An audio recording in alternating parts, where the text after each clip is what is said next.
O tarô, né, é uma coisa cheia de mistério. Mas olha, a história dele talvez seja ainda mais fascinante e bem mais debatida do que as leituras em si. E é isso que a gente vai fazer aqui, desvendar os segredos por trás dessas cartas tão enigmáticas.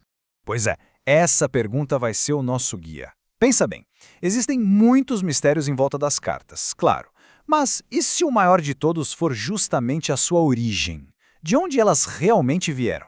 Então, vamos lá. Vamos mergulhar fundo nisso. Para começar, a gente precisa entender o tamanho do enigma que existe por trás da origem do tarô. Olha que interessante. A própria palavra-chave do tarô já dá uma pista, né? Arcano, vem do latim arcanum, que significa segredo. Então, cada carta é em si um segredo a ser revelado. Mas o que a história mostra pra gente é que o maior segredo de todos talvez não esteja nas cartas em si, mas na história de onde elas vieram.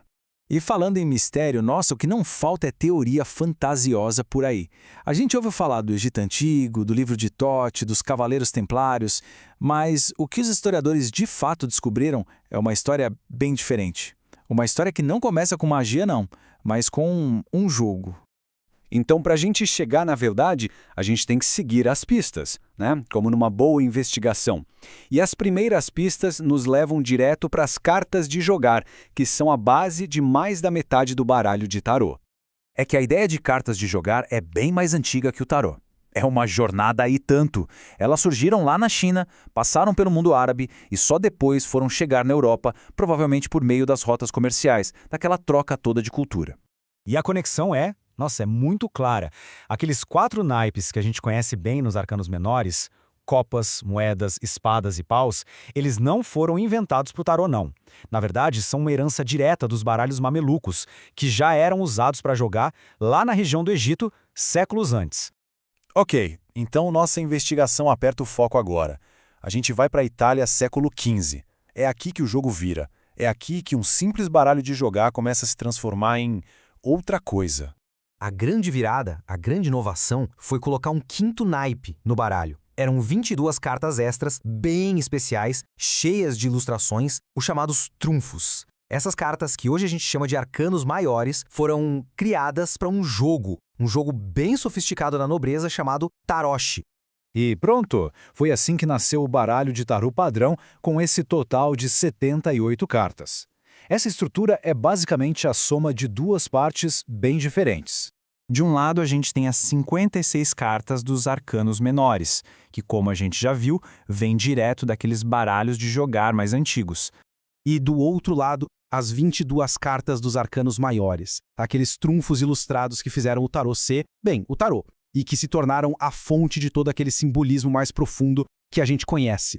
Então, o ponto-chave aqui é o seguinte: por quase 300 anos, a evidência histórica é muito clara. O tarô era, antes de mais nada, um jogo.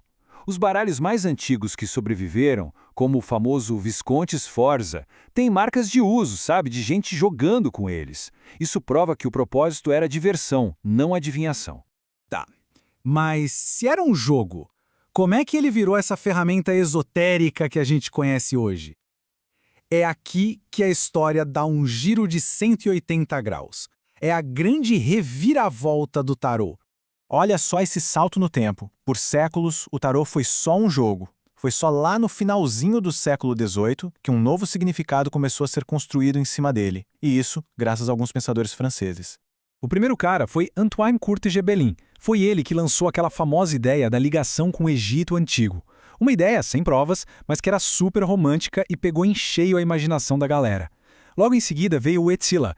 Ele surfou nessa onda, organizou um método de leitura e criou o primeiro baralho pensado exclusivamente para adivinhação.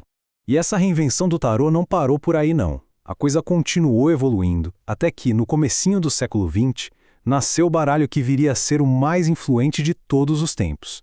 Lá no início de 1900, em sociedades secretas, como a Ordem Hermética da Aurora Dourada, a Golden Dawn, o pessoal começou a misturar o tarô com tudo: cabala, astrologia, vários sistemas místicos. Foi nesse caldeirão de ideias que Arthur Edward Waite e uma artista genial, Pamela Colman Smith, criaram o que se tornaria o baralho de tarô mais famoso do planeta.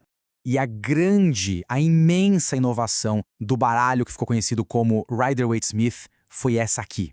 Antes dele, os arcanos menores eram cartas bem simples, tipo as de um baralho comum, só com os símbolos. A genialidade deles foi ilustrar todas as 78 cartas com cenas completas, cheias de história e simbolismo. Isso tornou a interpretação muito mais intuitiva, acessível para qualquer pessoa. Foi a arte da Pamela Colman Smith que, de fato, democratizou o tarô. As ilustrações dela deram vida aos significados. Elas permitiram que qualquer um pudesse olhar para as cartas e se conectar com elas de um jeito pessoal, profundo, não só para tentar ver o futuro, mas principalmente para se entender melhor. E com isso, a gente vai chegando ao fim da nossa investigação. O mistério da origem do tarô, no fim das contas, não tem uma resposta única, preto no branco. Mas essa jornada toda nos leva a uma compreensão muito mais profunda do que ele é hoje. No fundo, o tarô é uma ferramenta antropocêntrica. O que isso quer dizer? Que ele é centrado na experiência humana. Ele fala sobre a gente. As figuras das cartas não são sobre deuses distantes ou segredos do Egito. São sobre nós, sobre as nossas jornadas, nossos medos, nossas esperanças. A grande força do tarô vem daí, da sua capacidade de usar esses arquétipos universais. Pensa bem, a figura da mãe, do velho sábio, a roda da vida, a própria jornada do louco, são símbolos que fazem sentido para qualquer ser humano, não importa a cultura, não importa a época. O tarô acaba funcionando como um espelho da alma. E tudo isso nos deixa com uma reflexão final, né? Se o poder e o significado dessas imagens vêm de como elas conversam com a gente por dentro, com a nossa própria humanidade, será que importa tanto assim saber de onde elas vieram exatamente? Talvez essa busca por uma origem única e secreta perca um pouco o sentido. O verdadeiro mistério, no fim das contas, talvez não esteja no passado, mas dentro de quem olha para as cartas.